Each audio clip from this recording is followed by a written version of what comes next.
Sensex எக்ஸ்பைரின்றதால நம்ம என்ன பண்ணலாம்னா 1245 ஓகே 1245 to 115 ஓகே இந்த டைம்ல we need to watch actually reversal because நாளைக்கு சென்செக்ஸ் எக்ஸ்பைரி இருக்கு பிகாஸ் நிறைய வீக்லி எக்ஸ்பைரி எல்லாம் க்ளோஸ் பண்றேன் அப்படி இப்படின்னு பேச்சுவார்த்தை நிறைய போயின்னு இருக்கு.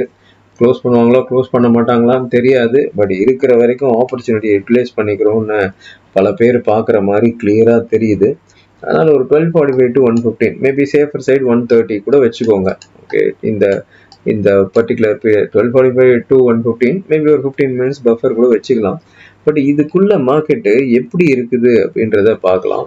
இந்த இடத்துல மேபி நம்ம சொன்ன இந்த ஃபெப்னோக்கியை போட்ட இடத்துல ஏதாவது ஒரு இடத்துல சப்போர்ட்டை போட்டுட்டு அங்கேருந்து மார்க்கெட் ரிவர்ஸ் ஆக போகுதா அப்படின்றத நம்ம பார்க்கலாம்.